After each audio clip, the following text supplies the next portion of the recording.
New York vaqt gazeti muxbiri Paul Mozur G'o'ljiga berib Amerikadagi Firqat Javdatning opisi Münevver Tursun bilan ko'rishgan bo'lib, Münevver Tursun o'zining 1,5 yillik lager va turma hayotini so'zlab bergan.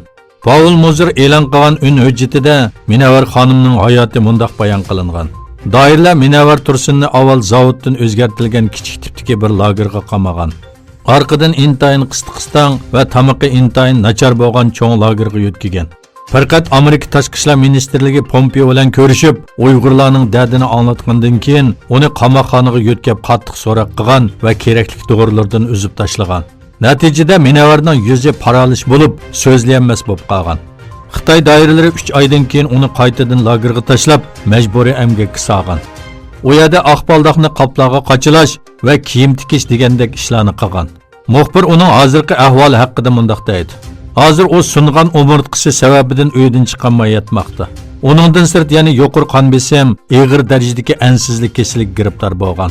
Saqchilarning to'xtamay parakanda qilish sababidan doktor xonimi uni davolashni rad qilgan. Texi necha kun avval kadrlar uni zo'rlab olma ko'tartib, tashviqot filmiga chiqargan.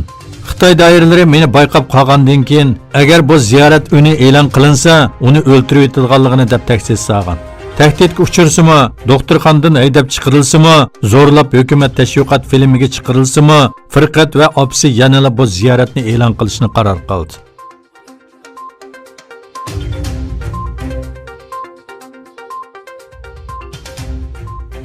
Xitoy Uyg'urlardan olgan qon avrishganlar orqali DNA xaritasi sizib chiqib, bostirishni yana bir darajada o'stirishga tayyorlanmoqda.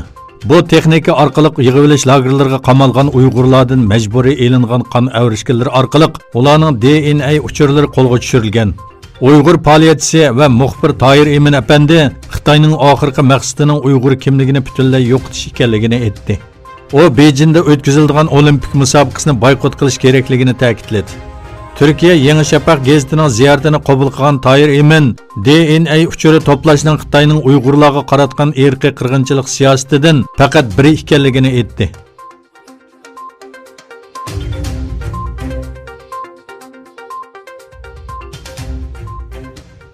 Dekabr Dünya Kişilik Huquq Kuni munosabati bilan Turkiya Ma'murlar uyushmasi Xitoyning Sharq Turkistondagi kishilik huquq tajovuzchilariga qarshi namoyish o'tkazdi. Türkiye Ma'murlar uyushmalari birlashmasining raisi Ali Yalchin Xitoy zulmiga norozilik bildirib mundaq dedi. Xitoy deyilganda odamning esiga keladigan arzon va sifatsiz mallarlar emas, yurakni ichishtiradigan azoblar, qiyin qistoqlar, assimilyatsiya va madaniyat qirg'inchiligimi keladi. Shuning bilan birga Xitoyning Sharq Turkistondagi sistemalik bostirish va assimilyatsiya siyosatiga qarshi Anqara boshchiligida Turkiyaning nurg'un shaharlarida namoyish o'tkazildi.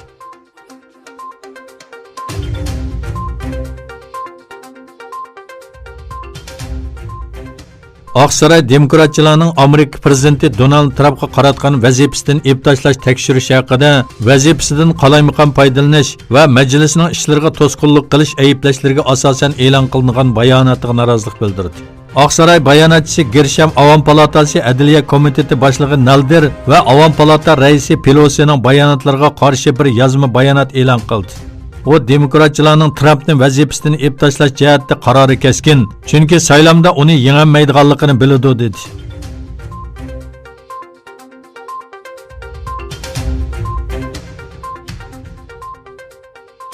Yaman kishilik huquq tajovuzchiligini kuzatish organi 5 yil vaqtdan buyon davomlashayotgan urushda 15420 fuqaroning hayotidan ayrilganligi, taxminan 23000 kishining yaralanganligi bildirildi. 10 dekabr Dünya Kişilik Huquq Kuni munosabati bilan e'lon qilingan dokladda Yamanning Hosila ipagan harbiy o'zgarishdan buyongi 5 yilda kishilik huquq jihatda tragediyalik ahvollarga sahna bo'lganligi ta'kidlandi.